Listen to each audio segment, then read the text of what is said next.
Welcome to Before the Bat, the Gotham podcast, your guide to the TV show Gotham and all things Batman. I am Phil, and with me is... Tyler. That's right. I'm back. We're back. We are back for Season 2 of Gotham, and happy Batman Day, Phil. That's right, happy Batman Day. We're recording this on Saturday, September 26th, so it is Batman Day. I am wearing my Batman fleece shorts this early morning as we record here, so I am already beginning my Batman Day celebration. Later I'll be taking my little boy out wearing his Batman Converse as well as other Batman-related clothing. And just for all the listeners out there, if you're like, what's Batman Day? It's a day we celebrate Batman. If you go to DC Comics' website right now, they have a special Batman Day comic book. Different comic stores have it for free.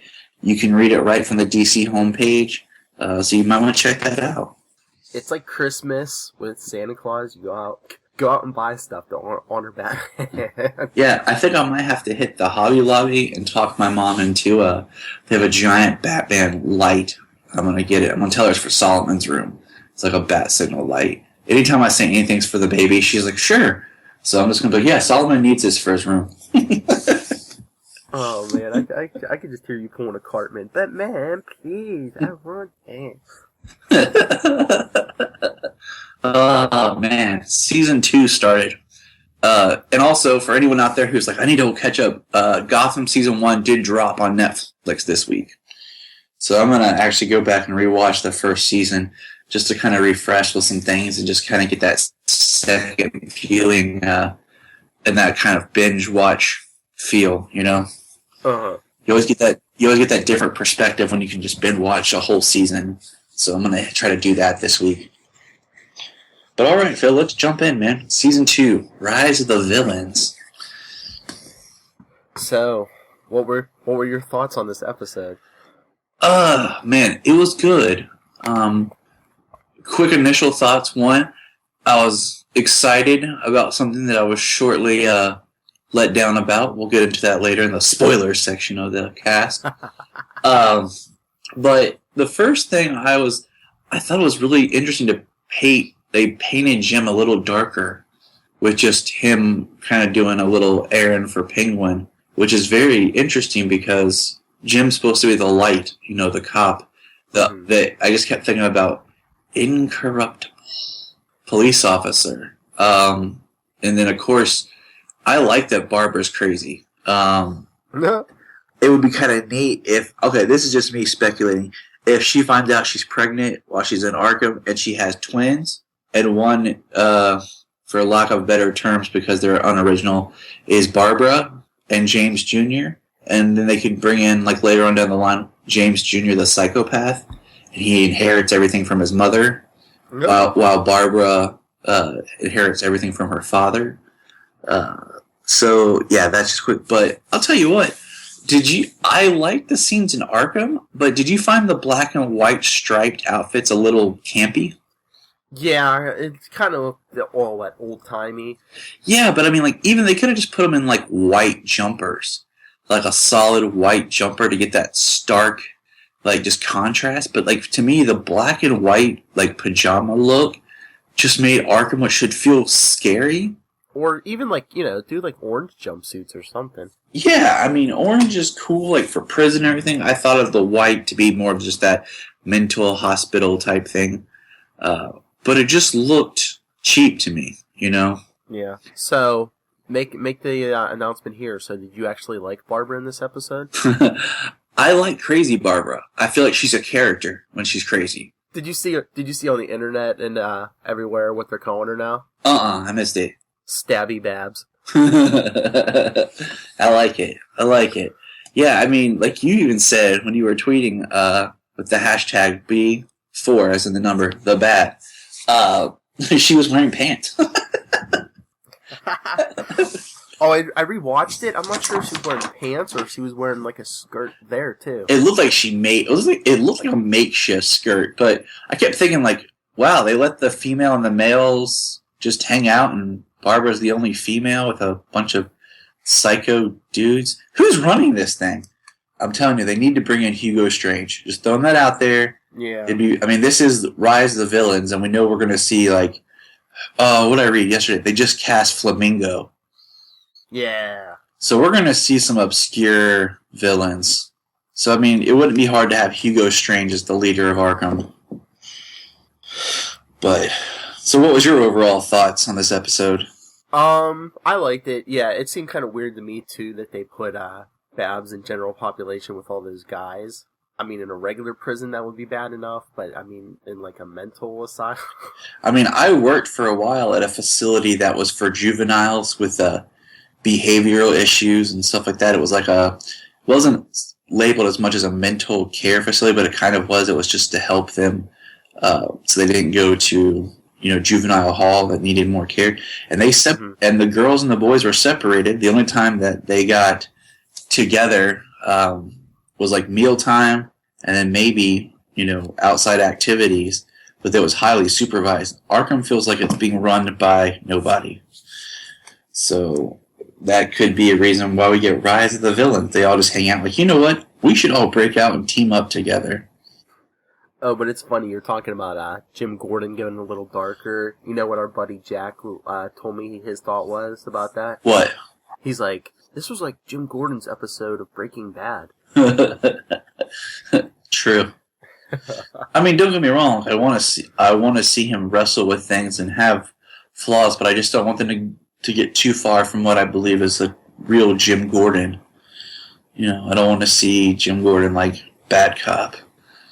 Yeah, but you were saying about how Barbara should be pregnant. Well, if anyone's pregnant on this show, I don't think it's going to be her. I think it's going to be Leslie Tompkins, because if anyone's seen the news in the last couple of days, I guess Ben McKenzie and Marina Baccarin are dating, and she's pregnant. So I saw that, and I also saw that as of right now, they're not going to address it on the show.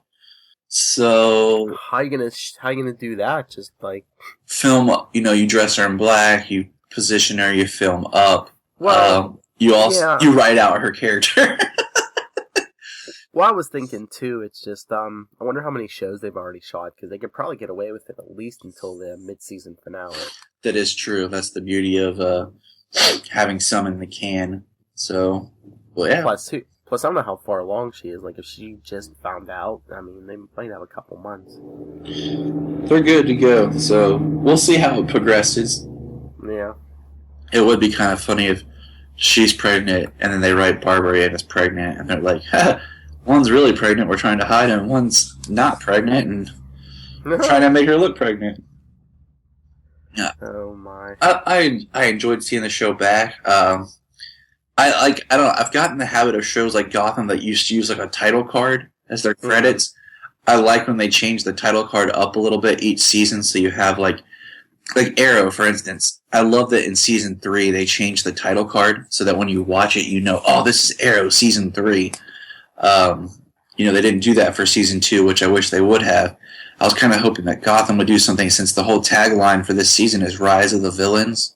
Mm-hmm. They would have done something different so that if you just see the episode like randomly, you know where it's at. Like, one of my favorite shows is Supernatural, and I love that each season has a different title card.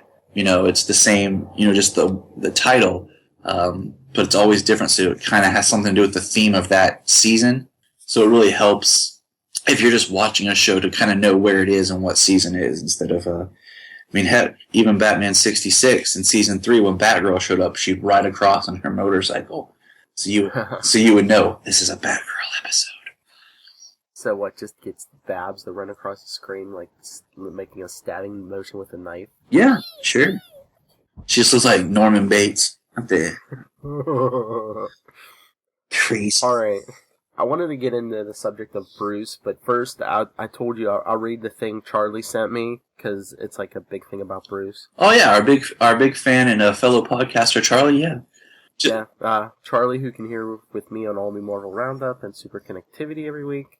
Also, yeah, for any of the fans listening, if you tweet us or email us or even drop us a line on Facebook or something, if you have comments, we'll be more than happy to bring up, what you guys' thoughts are on the show. Yeah, just like this, as Charlie wrote, he was like, here's a thought for you. How do you think the fact that Bruce didn't solve his first mystery as Batman, the code for the door, affects his character? He didn't figure out the code was Bruce and resorted to violence to solve the problem. In short, you can say this informs Batman in that rather than following the rules and path before him, he makes his own rules and tears down the wall. Likewise, one can say that because he claimed the cave before he was ready, because he couldn't solve his father's riddle, he can never truly save Gotham because rather than learning to find true solutions, he learned only to approach the world in the terms of a child, of his wants and cruelties. So he dresses as a bat to make war against the other stunted children of Gotham, and never grows to be the man his father was, and can never be the parent that Gotham needs to help it grow. All according to plan, perhaps? Was that why Thomas Wayne had to die? Not because of what he would do, but what he might have raised Bruce to be? Wow. Yeah, Charlie's deep. I love it. I love it. It's a little much for this early, but I love it. So, yeah, what do you think? Because I even made the comment. I'm like, well, he's no detective yet. You know what? I think what? I think Charlie's onto something, but I really feel like I would like to see some version of the Candlelight Promise in this show, and we're giving this show a lot of leeway because it is more of I look at an elsewhere tale. Man, I can't talk. Yeah. But something that has that defining moment of the child of Bruce is dead, and I will now become something else. So he needs to have a learning curve. He needs to, when he decides he will become something better. And I think if we can get that moment, then anything after that would be more along the lines of what Charlie's looking at, of that defines Batman in the beginning. Well, I think that moment's going to come, but it just hasn't come yet. He's starting to become that, but I don't think he has the vision, the drive right now. He's still just a angry young child. He has to fully embrace Batman. Exactly. And I feel like we're just missing that just slightly. So I don't know. I'm gonna mellow over Charlie's deep thoughts more, and I'm gonna kind of watch the show in that prism and see what kind of other details we can get out. Well, I don't think Bruce is going to get his focus this season, or at least for a while, because did you see they're bringing in Silver St. Cloud? Yeah, I did, which is cool, because let's think about this for a quick moment. Bruce Wayne has never really had that defining love. Barry Allen, Iris West, Superman, Lois Lane. Bruce Wayne? Huh. Some booty calls. Yeah, I mean, he has his list of women, but there's no, the closest he has is, Catwoman. But you can say there's Catwoman, Talia. You have Talia, you have Vicky Vale, you have Silver St. Cloud, and then, there's been others that they've kind of brought in the comics in and out, using some of the, they're bringing in Julie Madison in the comics now, which I think is hilarious. Yeah. I don't think people caught it, but I think Scott Snyder's kind of just poking fun, look, I can take this character and make it something. But there's no definitive love, I think, for Bruce, which in some ways I think that's good, because it shows his commitment to fighting crime. So I think it'll be interesting to see where they go with just Bruce being distracted. Maybe they'll bring back Selina and he'll be torn between the good girl, the bad girl, and who knows. Yeah.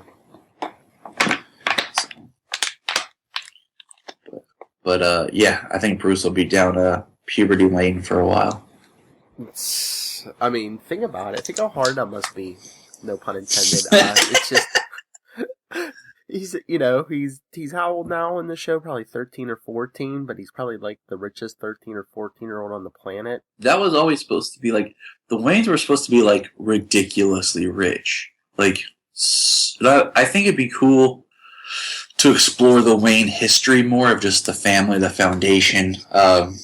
Because, I always took it as Bruce Wayne was so, rich that he could just have, private tutors. He didn't have to go to school. And I think that'd be something really neat to see develop, is just Bruce and Alfred traveling. Bruce learning from, the best of the best, hiring them. as teachers, like just coming to his home and like teaching him. There is one thing I got to bring up, Phil, that I'm excited about and nervous about. Do you know who's coming to Gotham? I've heard a few things, so who are you talking about? Did you see the Court of Owls is coming to Gotham? Yes! Oh my gosh, I got so excited, but I'm also nervous because I'm like, please don't screw this up. Because yeah. I think if you bring in the court with the court, you could just kind of get that mythology like I was talking about, more about the Wayne family, and just because they're supposed to be one of the first families of Gotham. And I'm like that. So I'm like, come on, like, give me something thick, like build up some story here. Well, I feel your pain. It's like, don't screw it up, because it's like, if they're bringing in the court already, he's not Batman yet, so, like, how is it that they won't crush him yet? Or, then by the time he's Batman, he's going to know they're around and active. And... They can, if Bruce doesn't really conflict, he doesn't interact with them. Yeah, because, the court has been around, like, we know that. In the current comics, like, it's hinted the court killed Alfred's father, so there's always that hint that maybe they could be pulling the strings behind the scenes kind of thing, like this very clandestine group that just is hinted at. Like, we don't really ever get to really dive into them because there's not a story, but there's something going on. Like, we could see a Talon show up and take care of something. Like, it doesn't mean that there has to be them versus Bruce. Mm-hmm. So, but yeah, so let's talk about one of the high notes of this episode that got me really excited, that let me down. Spoilers. Our good friend Mr. Todd Stashwick was back. And I was pumped. I was like, yes. I was tweeting out, like, yes, great to see Todd back on. Awesome. And then what happens, Phil? I can't even say it. Go ahead. He got killed by the new character. What's her name? Tabitha or whatever? Like a chump. Although, I had two theories. Well, one, we see a lot of blood, so we can assume he was dead, but they actually never show you a dead body. Which is weird, because they get away with a lot on this show. Yeah, and like I told you, too, in the comic books, the character he was supposed to be, Black Mask, I think, in the comics he was Roman Sionis, not Richard, so... Could they bring in a twin brother? Dude, you said that. I am completely on board with that. Let's bring in a twin brother who's just like a street-level thug who is out of town, who comes back, assumes the money and everything from that his brother bequeathed him. It's still Todd. And just boom. Or even just, like, he could be, like, a business type who goes insane, or even just, like, a nerdy type guy who, just his brain just gets twisted, and he, like, I don't know, he could, like, hear his brother's voice in his head, which would be easy, because both voices would be Todd Stashwick. Todd, we're pleading with you. Pitch it if you haven't already been pitched. Come back. I'm sure he wants it. I'm sure he would love to come back. Become the Black Mask. Although, is he on 12 Monkeys, though, still? I believe so. So, I wonder if they killed him off just because he wouldn't have time to come back. Who knows? Because you don't know the shooting schedule of some of these shows like that. Yeah. Because that's just the thing. They might have did that just because he's so big. He's such a great actor. He might be so busy now. It's true. It's the problem of being awesome. Alright, so let's get into a little bit. What is your thoughts on Jerome? I don't know. I have to see more of this character, but I really don't like the idea of them kind of giving the Joker a quote-unquote origin. I like Joker without an origin. I think if this was the Joker, I think the actor does a really good job. I think it's a very classic Joker approach. Part of me wishes like they build it up, and then at the end he just dies. He gets killed. Yeah. And it's like, he wasn't the Joker. Fooled ya. Well, he was the precursor to the Joker. So I don't know. I'm just saying, like, I think it's cool. It could be really neat. They've never said yes or no, but they tease a lot. But I don't know. So we'll see. Well, I saw something else. I forget. Did you say it or did someone else? I don't think you said it, but someone online was saying, I think it's pretty cool that if the Joker has to have an origin, that he comes from the same place that the Graysons come from. Oh, I didn't say that. I wish I had, but that is really cool. I mean, it's neat because, I mean, isn't it, the Circus, if they did it like in Killing Joke, where he buys the old circus and everything. Yeah. Oh, wait a second. We were talking about the Court of Owls. I wonder if they're going to do like in the comics and have them be, be involved with the Haly Circus. Dude, I would love that. That is okay. That was the one problem I had with Batman vs. Robin, the film, that they brought in the Court of Owls, is because so much of the great part of the court story is that it's tied to Haly's Circus and to Dick, and that was completely glossed over. Yeah. The idea that both Batman and Dick have a tie to Gotham's mythology and its legend, and whereas Grayson comes from the outside, and the whole birth of the idea of the name Grayson, I was just like, that. I love that story. I love that mythology. So the fact that wasn't presented really bummed me out in the film. Well, that's the whole problem with those animated movies, that they're too short. They're only like, 70-some minutes or something? Yes. Usually. And it's like, why? You're not marketing them to kids anymore. They're all PG-13 now. Yeah, give me a serious, 90-minute film. Like, you're doing high, class animation and story. Give me 90 minutes. Dive into, I understand you're doing an adaptation for the animated film, so it's not a direct. That's fine. But there are things that I love in those books that I would love to see brought out into a story. Because there's, my wife reads, but she doesn't read as much as I do with the comics. And I think she would really dig the whole Grayson backstory. Oh, yeah. Unless they did a whole, the Court of Owls Nightwing edition film, which they didn't announce, but would be awesome. Just saying. Right. Just saying, DC. Alright, let's get, we didn't see much, but what did you think of the new villains this week? Who's it? Theo and Tabitha? I cannot remember. Do they have comic book ties? Are they someone from the comic book? I remember something, and I feel bad that I didn't brush up on all my lore, but it's been a really busy week at work.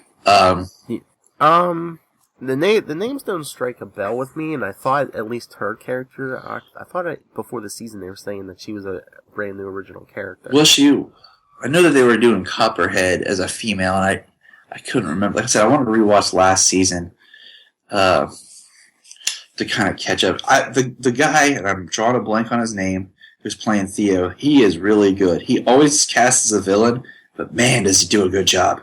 Yeah. I mean, he was a villain in, was it True Blood? He was a villain in Grimm. But I wonder if Tabitha's the one who shows Selina how to use the whip. Ooh, that would be really cool. Because once I saw that whip come out and spoilers, kill our friend Todd Stashwick, it's like, dang it! Is that where Selina learns her whip skill? I just do we really have to talk about poor Todd dying? No, we don't have to do it anymore. I don't want to bum you out. It's okay. But, speaking of Selina, what did you think about her and Oswald? Okay, hold on. So I pulled this up. Tabitha is a version of Tigress. Okay. And Theo is the original character. So that's just a quick, me pulling it up here and kind of looking at it. But, yeah, because I knew there was one of them that was like... Because I was thinking, I'm like, wouldn't it be cool if, what if they revealed that Theo was actually Hugo Strange? It'd be something. I'm game. I'm kind of at the point right now, I'm letting this show do its own thing. Unless it does something so crazy that I hate it. But right now I'm kind of I'm letting it roll with its ideas. I'm letting it do its thing, its own interpretation. We want a Batman show, and we're kind of getting Batman without Batman, and we're getting the supervillains. So it kind of seems like it's morphing into the Gotham Central, the idea of the Gotham police taking care of the supervillains. Oh, yeah. If you put the police in there, it's going to kind of do that. Now, Oswald was really great in this episode. He was really dark, and I love the interpretation of Penguin. I've been wanting a better interpretation of Penguin for a while because I feel like every character got a nice little reboot for a while in the Nolan films, but Penguin did it, and the last we saw was Danny DeVito. Mm-hmm. So his, just the menacing kind of stone cold character we're getting in this season is really good. Oh yeah. But I don't know. It just seemed weird to me that Jim didn't care that Selena was is she? I don't know. Is she living with Oswald now, or? I don't know. They didn't explore it enough, and I think Jim's at the point where he doesn't care. Period. It just seems like he's I'm trying to do good, but he's just breaking down. And especially if Bullock quit. I know. And I'm wondering, with the retirement of Loeb, which I thought was really interesting at the way this episode ended with Loeb retiring, Jim being reinstated, and Essen taking over, if we'll get Bullock back reinstated with now Commissioner Essen. Yeah, you would think. I think it'd be cool if they hold it out, maybe an episode or so. Have an episode of Jim trying to talk Bullock into it and not just jump right back. Because that was a big shocker. All of a sudden you just see Bullock bartending. Mm-hmm. That would be, that'd be quite a different pace if, I don't know, Jim's kind of being rougher, and Essen's as she begs Bullock to come back and be you have to, calm your partner down. Yeah, I mean, that Jim's kind of taking on his Bullock's characteristics and his own to kind of just go out there. I mean, he still is young Jim Gordon, so I mean, there's still improvement. You know what I thought would be kind of funny is people who Jim or Jimmy is a nickname when you're younger, but his name's actually James. It's been kind of funny from the first season. He's no, it's James Gordon. They're sure it is, Jim. And they kept nicknaming him Jim, and then he had just eventually embraced it. I'll be Jim. So, I like this. I think it's a good kick to a new season. It brings a lot of questions. We haven't talked about it much, but Alfred and Bruce in the cave. What are your thoughts on the cave? You know what my first thought was when they went down the cave and I saw that desk? I was hey, they're paying tribute to the old 1940s serials. It was just a regular wooden desk in a cave. I just thought, I mean, I guess it could get that way quickly in a cave, but I'm just man, it seems kind of there's big cobwebs everywhere. I'm so wait, did his dad not go down there for a while? Because, I mean, honestly, his dad's only been dead a couple months. Or there's no real way to establish a timeline in this show. Yeah. That's the issue. We don't know when it's jumping. There's little hints at the beginning of the season. So, I mean, it could have been a year by now. I don't know. I mean, Gordon went to, Bruce and told him, hey, I can't fulfill my promise. So, but I like the cave. I think it's neat. It'll give kind of him a base of operation and start forming that whole mindset. Because I think having a cave and then seeing bats builds into the mind to allow him to start to think Batman. But also, what was with that blue stuff, man? We didn't even talk about that. That the was it Zartan or whatever he called himself? Zartan, yeah. I was hoping for Condiment King, one of those. Oh man, but I didn't even realize until I saw it online. One of the guys who broke out of Arkham, or they broke him out of Arkham, was Aaron Helsinger, Amygdala. Oh wow. Yeah. See, they're gonna bring in everybody, because we know the big ones are coming. We know that Mr. Freeze is supposed to be on this season, his origin. Yeah, I think Clayface is coming too. Like I told you before, I think Clayface would be an easy villain if you make it where the clay that he uses is what morphs his face, and you make it more about that, where it's he's using that special clay to really change his face and his appearance, and he doesn't need to be the monstrous Clayface. Or even if they don't use clay, say he's just at this point, if he's just a master of disguise and stuff, and he can make himself look like whoever, I could just see Bullock nicknaming him Clayface. Exactly. I mean, I think Clayface is actually a character you can do legit and real. So that would be really cool to see where that starts to come in this season. We know that we're going to keep seeing more. But, oh man, I got to pull something up that was hilarious that I got to share since we're talking about all the villains. Let me go to my new trusty phone here. Phone of power, bring message forth. I was cracking up about this because it's so true to Batman's Rogues Gallery. And it's supposed to be, have you seen those online where it's like a conversation between looks like text messages of like Batman and somebody? Yeah. Alright, so this is Batman and Mr. Freeze. And then it starts off, Mr. Freeze says, soon an eternal winter will fall on Gotham and the world will know the name Dr. Freeze. And Batman says, Doctor, you're Mr. Freeze. Freeze says, I'm a doctor. I went to medical school. I want to be called Dr. Freeze. Batman says, I can't allow that. If I let you go by doctor, everyone would want to be Dr. Harley Quinn, Dr. Poison Ivy, Dr. Man-Bat, Dr. Scarecrow. Then Freeze says, wow, you have a lot of doctor villains. Batman says, yeah, for such a crime-ready city, our education is the best in the country. We're 80% doctors. And then I was like, Dr. Hush. I was like, wow.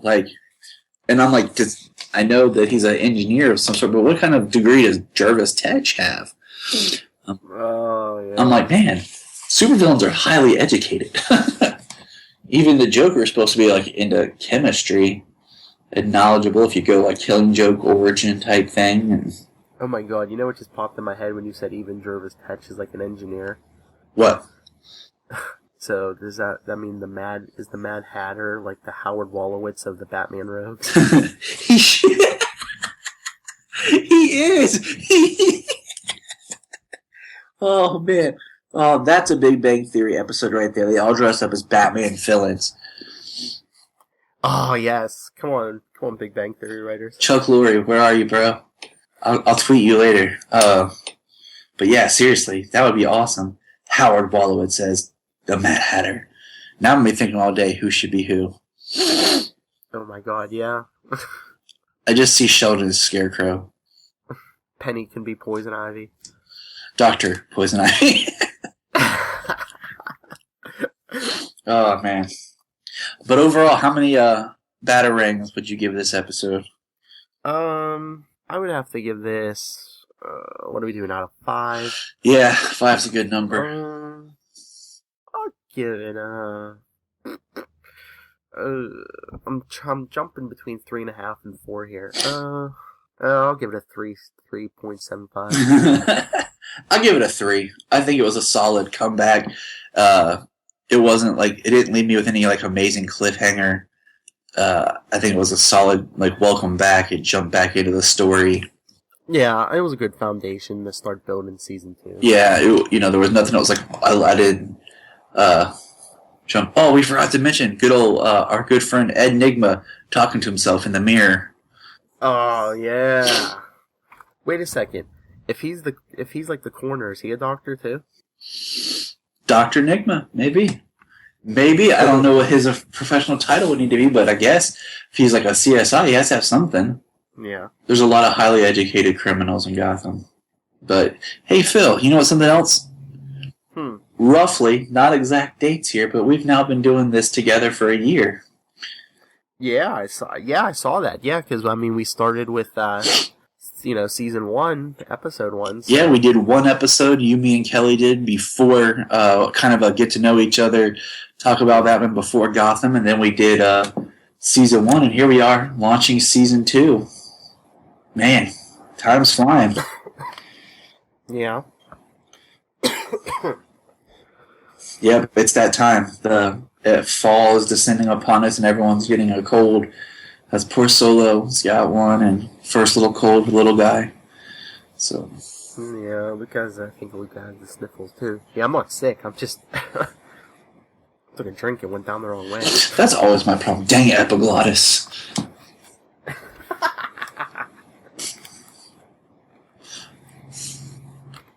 So did we hit everything there? I think we did. Like I said, I think I encourage everyone to get out there for Batman Day. Even though they'll hear this after. We'll be tweeting Batman Day stuff.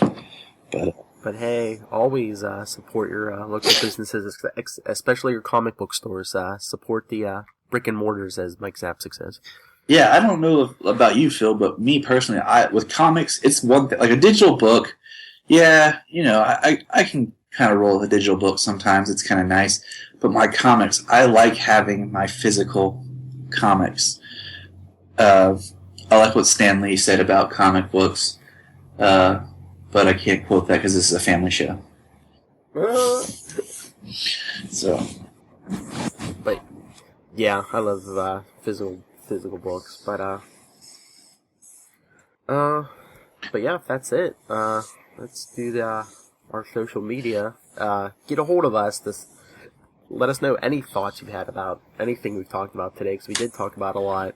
You can email us beforethebat@gmail.com. On Facebook, we're Before the Bat, the Gotham Podcast. On Twitter, we're @BeforeTheBatPod. You can go on the forums for Southgate Media Group and talk to us there. You can also hear me and Lil Hellfire every week on the World's Finest Podcast, where we review DC Comics every week, and we're going to get Tyler back on there. I show up randomly. Busy work schedule, people. Oh, yeah. Busy work schedule. And the theme music for this episode and every week, all provided by Mikey Flash, of course. And you can, my personal stuff, you can email me, nightwingpdp@gmail.com, and on Twitter, I'm @nightwingpdp, and, Tyler, where can the people find you? You can find me at JTYPatrick on Twitter, same with JTYPatrick@gmail.com. You can also find me over where we just launched the Krypton Report. It's going to be a Supergirl series, but also touch on everything Kryptonian. We've been catching up our episodes here. We're getting ready for the big Supergirl premiere here at the end of October. You can hit us up over there too. We just encourage you guys, send us your feedback, your thoughts, speculations. That's always fun to talk with people who are speculating and trying to come up with crazy ideas that may or may not happen, and just what we're thinking about the shows. Yeah, the last 2 episodes were good. You and Chris did that 2-part review of the Supergirl movie. Yeah, it was a lot of fun, and I do apologize to anyone who complains about the audio quality. When we were doing it, at the time, my microphone was going out, and we didn't realize it. So afterwards, I bought my new microphone, which has been really well. But it was a lot of fun just watching that movie, because I hadn't seen it in several years, and it's an interesting watch. I'll just say that. Oh yeah. But yeah, we'll look forward. We got more episodes coming. You can find me and Chris, and sometimes my good wife Jania shows up on Supergirl, or on the if anyone listened to the Arrow rewatch, we did a couple episodes together. Yep, all good stuff. All right. Also, Phil, hey, I'm gonna give a quick shout out to Mrs. Danielle Parrish here. Her birthday is coming up next week. Just thought I'd throw that out there for you. My birthday wishes over here on this from us. Wasn't your wife's birthday soon? Also? My wife's birthday is October 2nd. So that'll be the next episode. Yeah, the day before my dad's birthday. And your wife's is the day after my mom's birthday. That's why Phil and I were destined to be friends. This is what it is. Well, they said, around that first week of October, there's more birthdays then than any other, week of the year. You know why? Why is that, Phil? Because it's around 9 months after New Year's Eve. And then there's another boom in November, because it's 9 months after Valentine's Day. Oh, yeah. So, alright. Well, alright. We digress. Alright. Well, that's right, everyone. We're back. Gotham's back every week, and we're back every week. So, until next week, same bat time, same bat channel. The Gotham Podcast.